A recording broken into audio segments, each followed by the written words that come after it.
June 17th, 1944, 30 nautical miles southeast of Nantucket.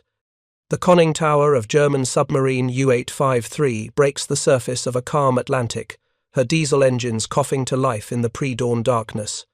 Inside the cramped radio room, 22-year-old Funkmaat Werner Hoffman sits at his transmitter, hands trembling slightly as he prepares the morning weather report. The captain's orders had been explicit. 20 seconds maximum. Get the transmission out. Get it encrypted. Get off the air. Hoffman keys the Enigma machine, encoding the meteorological data. Barometric pressure.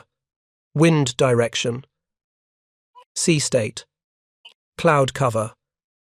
Standard procedure, the kind of transmission U-boats had been sending for years. But this time, something goes wrong. The encryption takes longer than expected. The message groups won't align properly. Hoffman's finger hovers over the transmission key, and in that moment of hesitation, he makes a decision that will doom his boat and 44 shipmates. He transmits anyway. 35 seconds. 40. And 80 miles away, aboard the escort carrier USS Croatan, a young American radioman's headphones crackle to life. The cathode ray tube of his FH4 direction finder traces a perfect bearing. The hunt is on. The story of how one U-boat radioman's forbidden code transmission sent his submarine surfacing directly into a destroyer trap isn't just about technology or tactical error. It's about the collision between what German submariners had been taught to believe was safe and the brutal reality of a technological revolution they didn't even know had happened. If you're enjoying this deep dive into the story, hit the subscribe button and let us know in the comments from where in the world you are watching from today. To understand how Werner Hoffman's transmission became a death sentence, we need to understand what the Kriegsmarine had told its U-boat crews about radio security and what they deliberately hadn't told them about Allied capabilities. In 1941, when Hoffman was training at the Naval Communications School in Flensburg, his instructors taught him a simple mathematical truth. The standard Allied direction-finding equipment, the Bellini-Tosi system, needed approximately 60 seconds of continuous transmission to obtain an accurate bearing. The German Navy's Kurzsignale short signal system had been specifically designed to defeat this threat. The Kurzsignalheft, the short signal codebook, reduced complex operational messages into compressed four-letter groups. Convoy sighted bearing northwest became UGKU. Enemy aircraft overhead transformed into HKJL. A skilled radioman could encode a standard contact report, encrypt it through the Enigma machine's labyrinth of rotors and plug boards, and transmit the entire message in 18 to 20 seconds. Well, under the 60-second threshold that German intelligence believed was necessary for Allied direction finding. This wasn't just theory. It was doctrine, drilled into every Funkmaat who graduated from communications training. Stay under 20 seconds, and you're invisible. The enemy can't track what they can't measure. But here's what Hoffman and thousands of other U-boat radiomen didn't know. The British had developed something called HF-DF, high-frequency direction finding, nicknamed huff-duff by the sailors who operated it. And huff-duff could pinpoint a transmission in less than 1 second. The technology's origins traced back to the late 1920s, when a British scientist named Robert Watson Watt had been trying to track lightning strikes for weather forecasting. He'd discovered that by connecting an adcock antenna array to a cathode ray oscilloscope, he could determine the direction of electromagnetic pulses that lasted mere milliseconds. The concept had seemed so specialized, so limited in application, that when Watson Watt demonstrated it at public exhibitions in the 1930s, German military observers dismissed it as meteorological equipment with no tactical significance. They were catastrophically wrong. By 1942, the Royal Navy had fitted huff-duff equipment aboard convoy escorts throughout the Atlantic. The American Navy followed suit, installing FH3 and FH4 direction finders on destroyer escorts and escort carriers. These weren't the slow, manually rotated loop antennas of the Bellini-Tosi system. These were instantaneous electronic systems that displayed bearing information on a glowing cathode ray tube, the moment a transmission began. An experienced huff-duff operator could have a bearing plotted and relayed to the bridge in under 10 seconds.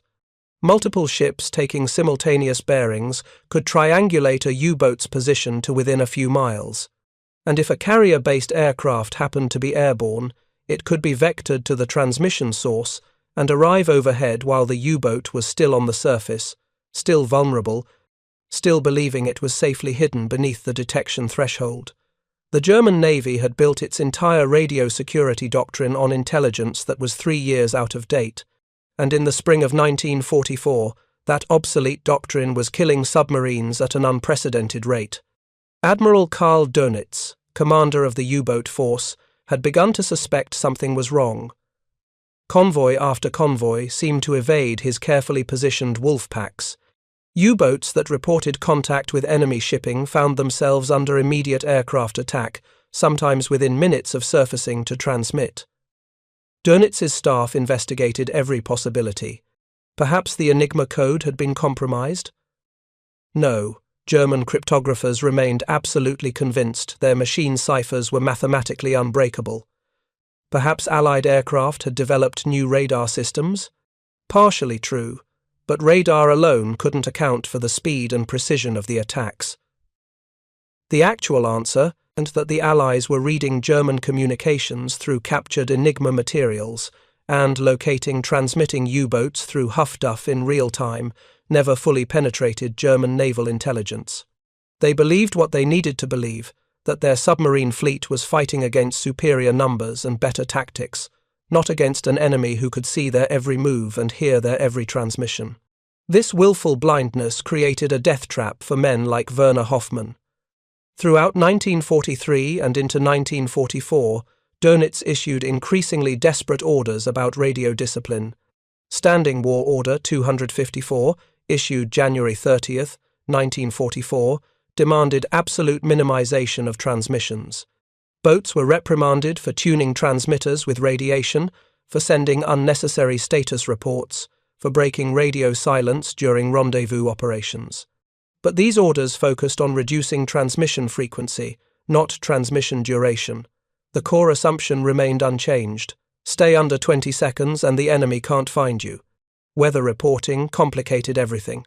German meteorologists needed Atlantic weather data to predict conditions over Britain and Western Europe. This intelligence was critical for Luftwaffe operations, for planning naval movements, for anticipating Allied invasion attempts. By May of 1944, with an Allied invasion obviously imminent, weather forecasting became a strategic priority that overrode submarine security concerns. U-boats received explicit orders to transmit weather reports regardless of tactical risk. The information was simply too valuable. The Wetterkurzschlüssel, the short weather cipher, was supposed to keep these transmissions brief. A standardized format reduced complex meteorological data into 7-letter codes that could be quickly encrypted and transmitted. But weather reporting was inherently more complex than tactical signals. Barometric, pressure, temperature, wind speed and direction, sea state, cloud cover, visibility. All this information had to be encoded accurately because aircraft operations and invasion planning depended on it. And encoding took time. Hoffman had transmitted weather reports dozens of times during U-853's patrol. The routine was familiar: surface at dawn or dusk when visibility was poor.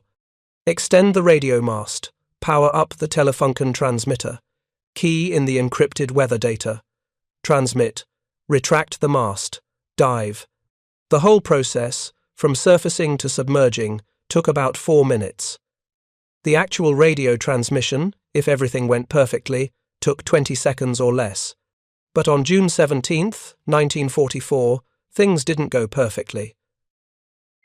The encryption had been more complicated than usual. Multiple encoding tables, key number additions, letter group conversions. Hoffman had fumbled slightly, had to recheck a code group, had started the transmission late, and once he'd started, once that first dit-da-dit of Morse code went out across the electromagnetic spectrum, he couldn't stop. Stopping meant leaving the message incomplete, meant having to surface again later, meant doubling the risk. So he kept transmitting, 30 seconds. 40. Long past the safe limit his instructors had taught him back in Flensburg, long enough for something he didn't know existed to lock onto his position with deadly precision. Aboard USS Croatan, the huff-duff watch officer saw the bearing trace appear on his oscilloscope screen and immediately recognized the characteristic pattern of a German naval transmission. He marked the bearing, noted the time, and reached for the bridge telephone. Within 60 seconds, the carrier's operations officer had plotted the intersection of Croatan's bearing with bearings from two of the escorting destroyers. The U-boat was 30 nautical miles southeast, well within aircraft range. Two Grumman FM-1 Wildcat fighters, already fueled and armed for patrol, launched from Croatan's flight deck 4 minutes after Hoffman's transmission ended. The pilots had been hunting U-853 for 10 days. The carrier's crew had nicknamed their elusive prey Moby Dick after the submarine repeatedly evaded detection and slipped away into the vast Atlantic. But now the prey had made a mistake. Now the hunters had a bearing, a fresh bearing, recent enough that the U-boat couldn't have travelled far. The Wildcats climbed to altitude and turned southeast, their pilots scanning the ocean below for the telltale white wake of a surfaced submarine. The irony was perfect and terrible. Hoffman had violated standing orders about transmission length, but only by 20 or 30 seconds. By the standards of radio communication in 1941, his transmission had still been remarkably brief. Any Bellini-Tosi direction finder would have completely missed it, but against huff-duff, against technology that could measure bearings in fractions of a second, his transmission might as well have been a flare shot into the night sky. U-853 had surfaced to send a routine weather report and had instead broadcast its exact position to every Allied direction finder within 200 miles. The submarine was still on the surface, still vulnerable, still recharging batteries and ventilating the boat when the Wildcats arrived overhead. The lookouts spotted the aircraft too late. The fighters dove, their 50 caliber machine guns stitching lines of water impacts across the submarine's deck. 2 crew members died instantly. 12 others, including the captain, suffered shrapnel wounds. Hoffman, still in the radio room, felt the boat shudder as rounds penetrated the pressure hull. The diving alarm howled. Men scrambled below. Hatches clanged shut. U-853 slipped beneath the waves, wounded but alive. The immediate attack had been survived, but the fundamental damage had already been done. The Allies now knew exactly where U-853 was operating, and they would not let her escape a second time. The wreckage of Werner Hoffman's forbidden transmission didn't end with the strafing attack. It began there, in the cramped, diesel-stinking interior of U-853, as the submarine limped away from the surface attack at maximum submerged speed. The crew began to understand that something had gone catastrophically wrong with their assumptions about Allied capabilities. Kapitän-Leutnant Helmut Sommer, the boat's commander, lay in his bunk with 28 shrapnel wounds, his face pale from blood loss. His replacement, 23-year-old Oberleutnant zur See Helmut Frömsdorf, found himself in command of a damaged submarine with a crew that had just learned a terrifying lesson. The Americans had found them within minutes of a radio transmission. Not hours. Minutes. In the radio room, Hoffman stared at his Enigma machine, trying to understand what had happened. He'd followed procedure. He'd used the Kurzsignale codes. He'd encrypted everything through the unbreakable Enigma cipher. Yes, the transmission had run long, maybe 40 or 50 seconds instead of 20, but still well under the 60-second threshold. How had the Americans arrived so quickly? How had they known exactly where to look? The answer, which Hoffman would never learn, lay in the fundamental difference between what German U-boat crews believed about Allied technology and what Allied technology had actually become. Let's examine the specifics, because the details matter. They always matter. The German Kurzsignale system had been developed in 1940 and 1941, based on intelligence assessments of Allied direction-finding capabilities from 1939. Those assessments had been accurate at the time. The Bellini-Tosi direction finders, mounted on Allied ships and shore stations in the early war years, did indeed require approximately 60 seconds to obtain a usable bearing. The system worked by manually rotating a loop antenna while monitoring signal strength on a meter. The operator would slowly turn the antenna through 360 degrees, noting where the signal peaked and where it nulled, then calculate the bearing from those measurements. The process was slow, required a steady hand, and only worked if the transmission lasted long enough to complete a full rotation cycle. But by 1942, the Bellini-Tosi system had been rendered obsolete by huff-duff's cathode ray technology. The technical specifications are worth understanding. A standard FH-4 huff-duff system, the type installed aboard USS Croatan and her escorts, used an adcock antenna array consisting of 4 vertical masts arranged in a square pattern. These masts didn't rotate. They didn't need to. Instead, electronic circuits compared the phase and amplitude of radio signals received simultaneously by different antenna elements. The comparison happened at the speed of electricity. The results displayed on a cathode ray oscilloscope as a glowing trace that indicated bearing direction the instant a transmission began. An experienced operator, sitting in front of that glowing green screen, could read a bearing accurate to within 2 degrees, plot it on a chart, and report it to the bridge in under 10 seconds. Multiple ships, each taking simultaneous bearings, could triangulate a position accurate to within 5 or 10 miles. And unlike radar, which could be fooled by weather or defeated by submerging, huff-duff worked as long as the U-boat transmitted, regardless of sea conditions, darkness, or tactical circumstances. The Germans knew none of this. Oh, they suspected the Allies had improved their direction-finding systems. Dönitz's war diary from 1943 contains numerous references to unexplained convoy evasions and suspiciously accurate Allied responses to U-boat positions. But German naval intelligence consistently attributed these phenomena to radar improvements, to increased Allied air patrol coverage, to coincidence and bad luck, anything except the possibility that a revolutionary new radio direction-finding technology had been developed and deployed at scale. Part of this blindness stemmed from Germany's own technological trajectory. The Kriegsmarine had devoted enormous resources to perfecting the Enigma cipher machine. German cryptographers had layered complexity upon complexity, adding rotors, developing the naval 4-rotor M4 Enigma, creating elaborate key distribution systems. They'd invested their intellectual capital in making their messages unreadable, assuming that if the content was encrypted, the mere fact of transmission carried no tactical risk. This was a fundamental strategic error. The Allies didn't need to read every message to know where U-boats were. They just needed to hear the transmission and take a bearing. The content was valuable when Bletchley Park could decrypt it, certainly, but for immediate tactical purposes, for vectoring aircraft and ships to a U-boat's location, huff-duff provided actionable intelligence regardless of encryption.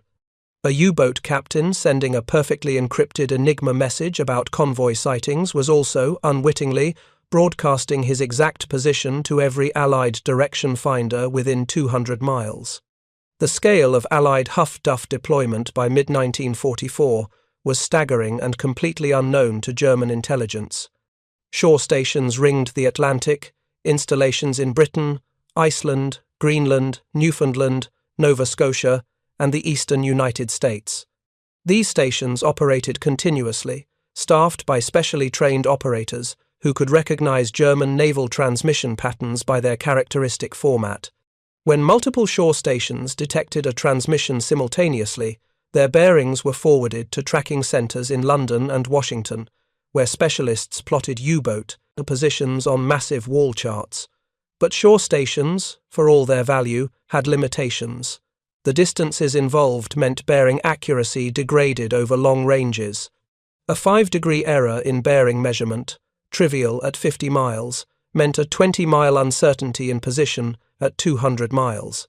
For convoy routing, for strategic assessment of U-boat dispositions, shore station huff-duff worked brilliantly.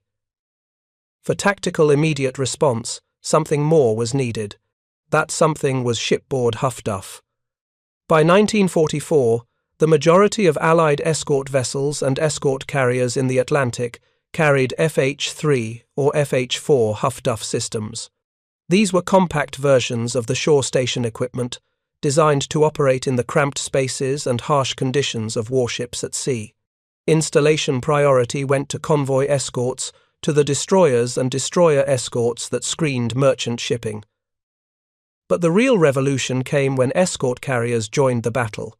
An escort carrier, a small aircraft carrier built on a merchant ship hull, carried perhaps 20 to 30 aircraft, typically a mix of fighters and torpedo bombers. These carriers operated as the centerpiece of hunter-killer groups, task forces specifically designed to hunt and destroy U-boats.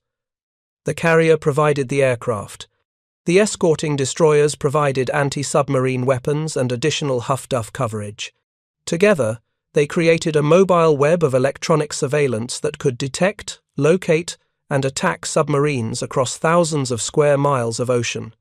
USS Croatan, the carrier hunting U-853, represented this new generation of anti-submarine warfare.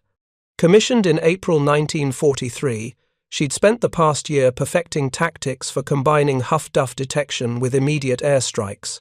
Her embarked squadron, VC-9, had already sunk 3 U-boats during previous patrols. Her crew knew their business. When Hoffman's transmission lit up their huff-duff scopes on the morning of June 17th, they executed the attack sequence with practiced efficiency. The timeline is instructive. Hoffman's transmission began at approximately 6:15 local time. The huff-duff operator aboard Croatan detected it within 1 second. The bearing was plotted and reported to the bridge within 30 seconds. Cross bearings from the escorting destroyers USS Croatan and USS Frost arrived within 60 seconds, allowing triangulation. The position was plotted on the navigation chart by 6:17. 2 minutes. At 6:18, the carrier's air operations officer ordered the alert fighters to launch. The Wildcats cleared the flight deck at 6:19. They turned onto the bearing at 6:21. They spotted U-853's wake at 6:43 and began their strafing attack at 6:45. Total elapsed time from transmission start to weapons impact was 30 minutes. 30 minutes. Hoffman had been taught that 20 seconds of transmission time was safe. Even if the Allies could somehow detect his signal, even if they could somehow get a bearing, they'd need time to dispatch patrol aircraft, time for those aircraft to reach the area, time to search the vast ocean for a single submarine. Hours, his instructors had said. You'll be long gone, long submerged, safe in the depths. The instructors had been wrong. Catastrophically, fatally wrong. The attack itself, the strafing run that killed 2 men and wounded 12 others, was almost incidental to the real damage Hoffman's transmission had caused. Physical damage could be repaired, wounded men could be treated, but the psychological damage, the shattering of deeply held beliefs about radio security, that damage was irreparable. Because now the crew of U-853 knew that transmitting even brief transmissions, even encrypted transmissions using the unbreakable Enigma, meant immediate detection and immediate attack. Fromsdorf, the new commander, faced an impossible situation. His orders required regular weather reports. Berlin was demanding meteorological data from the Atlantic, data that headquarters claimed was essential for planning operations in Europe. But sending those reports meant surfacing, meant exposing the boat to aircraft attack, meant risking the entire crew for a weather transmission that took less than a minute. If you find this story engaging, please take a moment to subscribe and enable notifications. It helps us continue producing in-depth content like this. The pressure on U-boat radiomen in the final year of the war, the pressure that led to decisions like Hoffman's extended transmission, came from multiple directions. From above, from headquarters demanding constant communication, regular position reports, weather data, contact reports, acknowledgements of received orders, from the tactical situation, from the need to coordinate with other U-boats when Wolfpack operations were attempted, from the necessity of requesting supplies or medical assistance or permission to return to base, and from below, from the crew's basic human need to believe that following procedure would keep them safe. The procedure had been designed with the best intelligence available in 1940 and 1941, but this was June 1944. The Allied anti-submarine campaign had evolved beyond anything German planners had anticipated. Huff-duff was only one element of a comprehensive system that included improved radar, better sonar, long-range patrol aircraft, escort carriers, hunter-killer groups, and yes, ultra-intelligence from Bletchley Park's code-breaking efforts. Each element reinforced the others. Huff-duff located submarines. Aircraft attacked them. Survivors were interrogated, their testimony feeding intelligence assessments that improved future operations. The mathematical reality was brutal. By mid-1944, it's estimated that 24% of all U-boat sinkings involved huff-duff detection as a contributing factor. Not the sole cause, mind you, because submarines rarely died from a single failure, but a contributing factor, a link in the chain of detection, location, and destruction. And the U-boat force never understood the scope of their vulnerability. Admiral Dönitz continued to believe, right through the war's end, that proper radio discipline could protect his submarines. His standing orders emphasized brevity, yes, but they still assumed the core doctrine was sound. Keep transmissions under 20 seconds and you're safe. The order itself was correct. The assumption underlying it was 3 years obsolete. Men died because of that gap between doctrine and reality. U-853 survived the June 17th strafing attack, but the submarine was marked. The Allies knew she was operating in the waters south of New England. Coastal patrol aircraft increased their surveillance. Merchant ships reported periscope sightings. And Croatan's hunter-killer group continued sweeping the area. Huff-duff operators alert for any transmission, any brief burst of electromagnetic radiation that would betray the submarine's position. 3 weeks of cat and mouse followed. Frömsdorf, now in command, avoided radio transmission as much as possible. He moved the boat frequently, never staying in one area long enough to establish a pattern.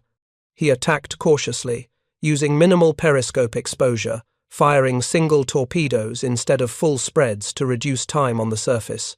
For nearly a month, U-853 operated in almost perfect radio silence, and she survived because of it. But on April 23, 1945, nearly a year after Hoffman's fateful weather transmission, U-853 was operating off the coast of Maine when circumstances forced another critical decision. The boat needed to surface to charge batteries. Diesel fuel was running low, food supplies were nearly exhausted, and standing orders that superseded all tactical considerations, required confirmation that certain operational codes had been received and understood. Frömsdorf had no choice. He had to transmit. The message was brief, perfectly encoded, sent using the latest Kurzsignale procedures, 17 seconds of transmission time. Well under the safe threshold. The response was immediate. Huff-duff stations in Winter Harbour, Maine, and Hartland Point, Nova Scotia, both caught the transmission.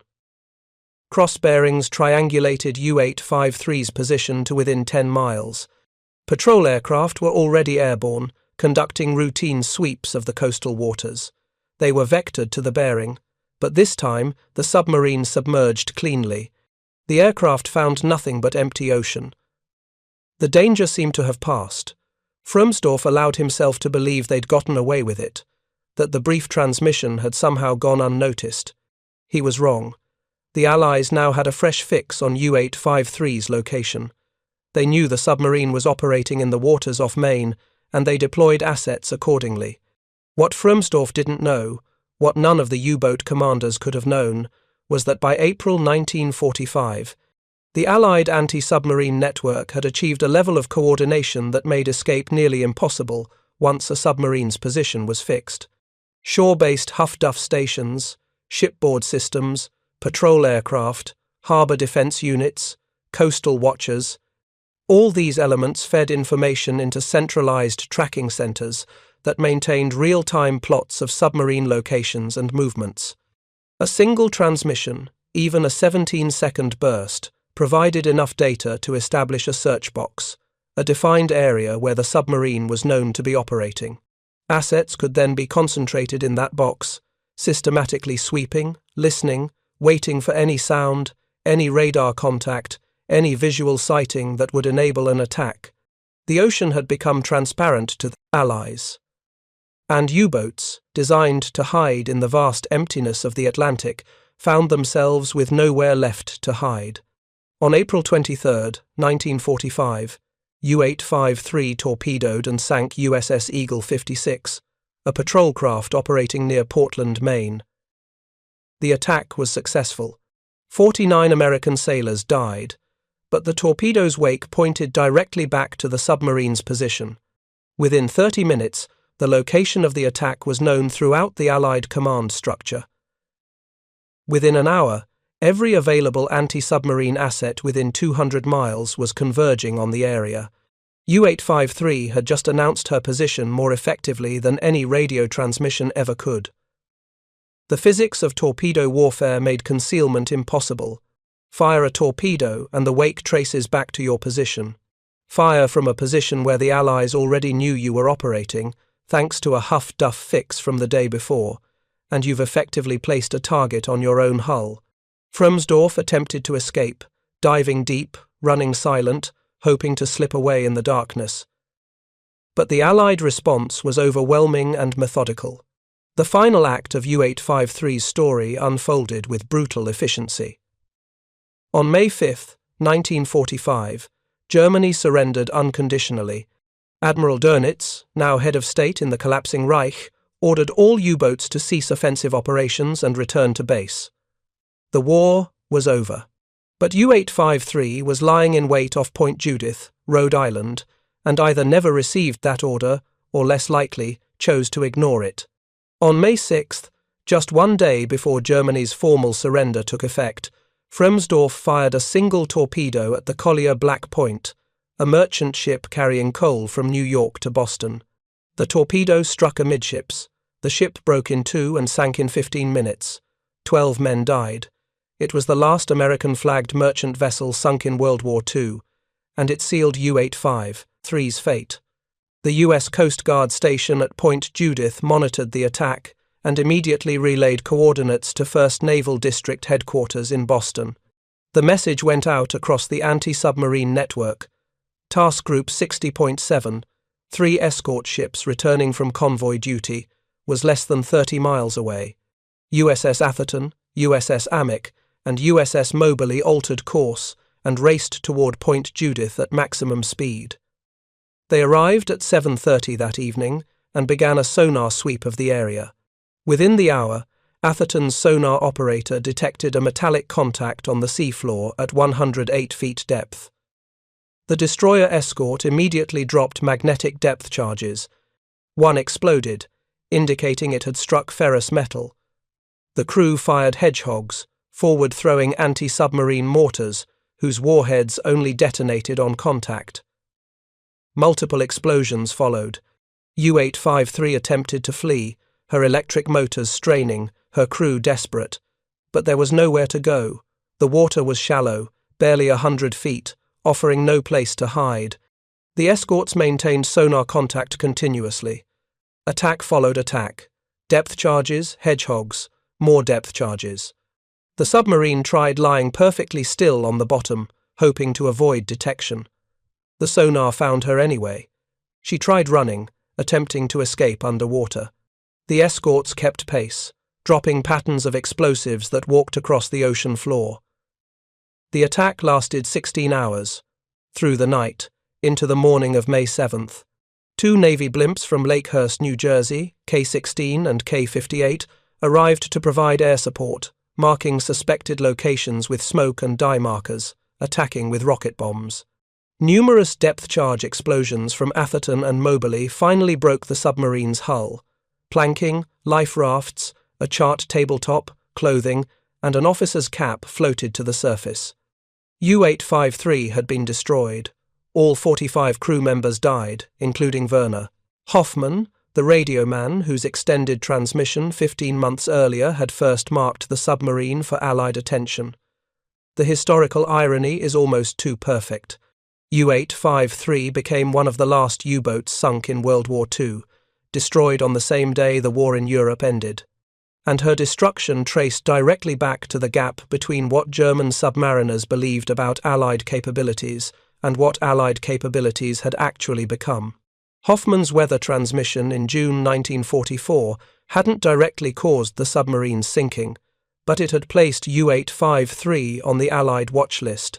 It had demonstrated that this particular boat was operating off the American coast.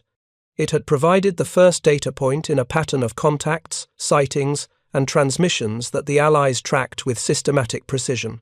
Every subsequent transmission, every attack, every surfacing built on that initial huff-duff fix, the Allies knew U-853 was out there. They knew approximately where she operated. When she torpedoed Eagle 56 inches April, that knowledge narrowed the search area. When she torpedoed Black Point in May, that knowledge enabled an immediate, overwhelming response. The submarine that had once seemed invisible, hidden in the vast Atlantic, had become a known entity, a tracked target, a marked vessel waiting for the inevitable end. The broader context makes Hoffman's story even more significant. He wasn't unique.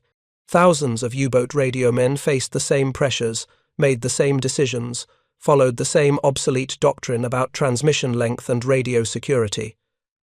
The results were statistically brutal. Of the 1,153 U-boats commissioned by Germany during World War II, 783 were lost. That's a 68% loss rate, the highest of any major military service in the war. And while many factors contributed to this carnage, improved depth charges, better sonar, radar, escort carriers, long-range patrol aircraft, the contribution of huff-duff was substantial and largely unrecognized by the Germans. An estimated 24% of U-boat losses involved huff-duff detection as a contributing factor. That translates to approximately 188 submarines, nearly 200 boats, that died in part because Allied direction-finding technology had evolved beyond German understanding. The human cost of this technological gap was staggering. Approximately 30,000 German submariners died during the war, out of a total force of roughly 40,000 men. This 75% casualty rate represented not just tactical failure but systematic failure, a failure to understand how the nature of submarine warfare had fundamentally changed between 1941 and 1944. German naval intelligence never fully grasped the scope of Allied huff-duff deployment. Post-war interrogations of captured German officers revealed that even senior U-boat commanders believed huff-duff was a limited capability, restricted to shore stations with poor accuracy. They knew the Allies had improved their direction finding, certainly. U-boats operating off the American coast in 1943 and 44 reported suspiciously quick responses to radio transmissions. But the assumption remained that proper discipline, brief transmissions under 20 seconds, provided adequate security. This assumption persisted because it had to persist. If the Kriegsmarine acknowledged that even brief transmissions could be instantly located, if they admitted that huff-duff made every surfaced U-boat vulnerable regardless of transmission length, then the entire operational concept of submarine warfare would collapse. U-boats needed to communicate. They needed to report positions, contact convoys, request supplies, coordinate wolfpack attacks, send weather data. Without radio communication, submarines became blind, isolated, unable to contribute to coordinated operations. So, the doctrine remained unchanged. Brief transmissions are safe. The Enigma cipher protects content. Follow procedure and you'll survive. Except thousands of men didn't survive, because the procedure was based on intelligence that was years out of date and capabilities that no longer existed. The bureaucratic momentum of established doctrine, the psychological need to believe that following rules provided safety, the institutional resistance to acknowledging technological obsolescence, all these factors conspired to keep U-boat radiomen transmitting according to procedures that were quietly killing them. The Allied side of this equation reveals a different kind of institutional success, the ability to recognize technological advantage and ruthlessly exploit it while simultaneously concealing its existence from the enemy. the British and Americans went to extraordinary lengths to protect the secret of huff-duff's capabilities. When aircraft attacked U-boats based on direction-finding intelligence, operational reports attributed the contact to radar or visual sighting or random patrol patterns. Anything except the truth. When convoy routing successfully evaded U-boat concentrations thanks to huff-duff fixes, the official explanation became improved reconnaissance or radio intelligence from other sources. The existence of huff-duff was acknowledged, certainly.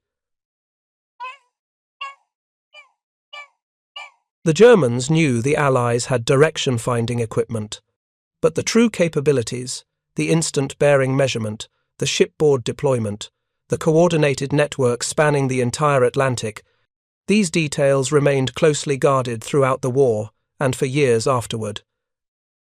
This operational security worked because it exploited German preconceptions. The Kriegsmarine's own assessment of huff-duff capabilities, based on their understanding of direction-finding technology, led them to conclude that brief transmissions under 20 seconds were safe. The Allies never explicitly confirmed or denied this assessment. They simply let the Germans continue believing it while systematically tracking and destroying submarines whose radiomen faithfully followed doctrine. The technological lesson extends beyond World War II. The gap between what military forces believe about enemy capabilities and what those capabilities actually are has decided battles throughout history. But radio warfare, signals intelligence, electronic warfare, these domains operate at the speed of light. Misconceptions about electromagnetic detection don't reveal themselves gradually through combat experience. They reveal themselves in sudden, catastrophic ways. You surface to transmit a routine message, and aircraft appear overhead 30 minutes later. You follow procedure perfectly and still die. The cause and effect relationship remains obscure until it's far too late. Werner Hoffman transmitted his weather report for 50 seconds instead of 20 because the encoding took longer than expected, and he made a decision to complete the message rather than abort and resurface later. This was a rational decision based on the information available to him. Multiple surfacings meant multiple exposures to risk. One longer transmission seemed safer than two shorter ones. His instructors had taught him that 60 seconds was the danger threshold. 50 seconds seemed safe. He was wrong, but his mistake was systematic, not individual. Every U-boat radioman in the Atlantic faced the same information asymmetry, the same obsolete doctrine, the same institutional blindness to technological change. Some got lucky. The ocean is vast. Allied coverage wasn't total, and many submarines transmitted and escaped detection simply because no huff-duff-equipped vessel happened to be within range. But luck runs out. Eventually, statistically, inevitably, a transmission occurs when Allied assets are positioned to detect it and respond. And then, men die, not from individual failure, but from systemic failure to understand the battlefield.